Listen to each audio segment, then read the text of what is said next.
We got a special segment. Adam Michael is going to be joining us now, Senior Policy Analyst, Heritage Foundation. Adam, thanks for joining us here live on the John Fredericks Radio Network.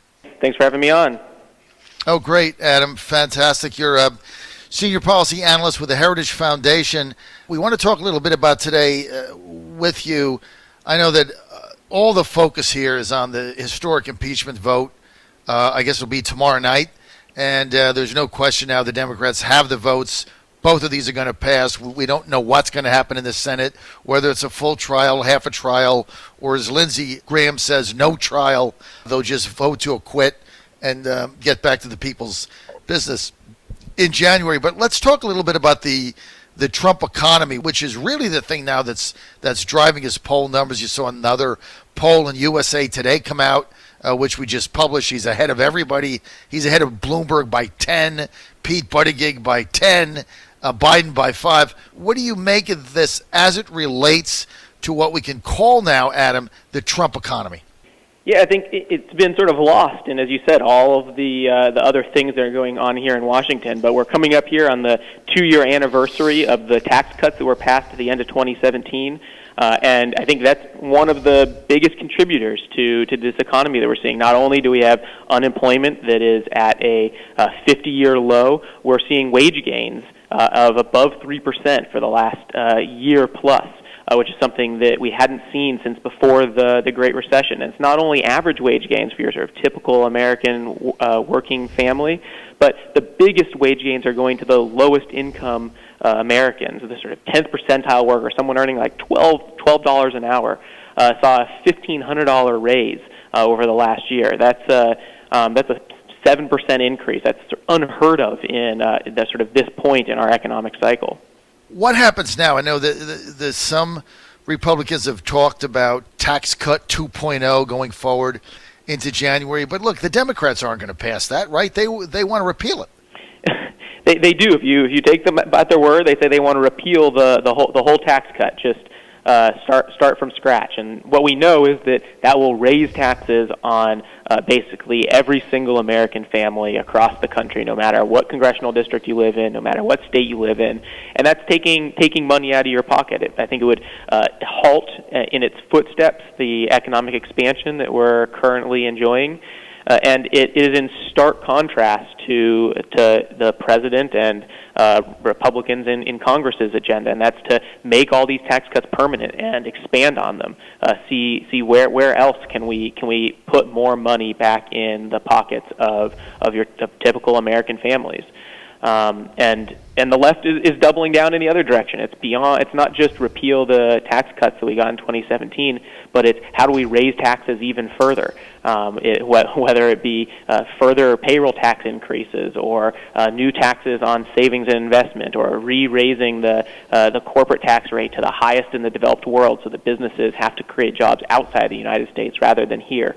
All of these things are really setting up two diametrically opposed visions of how the U.S. economy should move forward. Let's talk about this a little bit, Adam. We've only got a couple minutes, but I just want to get your thought on one more thing.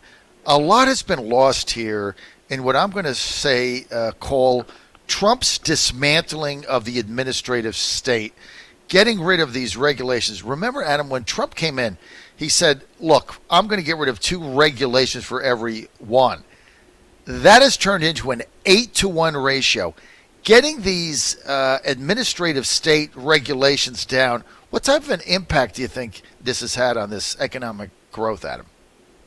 I think it's between the tax cuts and deregulation. These are the two things that continue to fuel the good economic news. You're right. The sort of undertold story about the Obama administration was that they added new regulations by the hundreds, year after year after year, just tons of new pages of regulations that are burdensome for big businesses to comply with, but are crushing for small businesses that maybe don't have a whole compliance department or don't know how to find the Federal Register and read those regulations. And so what the administration is doing now is they first stop to the onslaught of these new pages of regulations and new restrictions on business, and then they're looking at all of the ones that have accumulated over the past and saying which ones are necessary and which ones aren't. And there's a lot that aren't, and that's that sort of freeing of businesses is the sort of other piece that is driving all of the good news.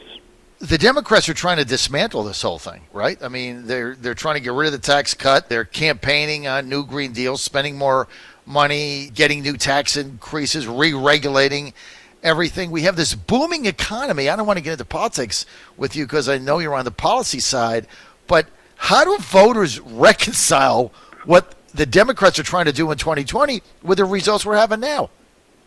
It's incredibly hard to reconcile when you see what's going on. I mean, the left's agenda is how do we look more like Europe? And when you look at how much more Europeans pay, someone earning $40,000 a year in Europe pays $6,000 more in taxes than they would if that same person lived here in the United States.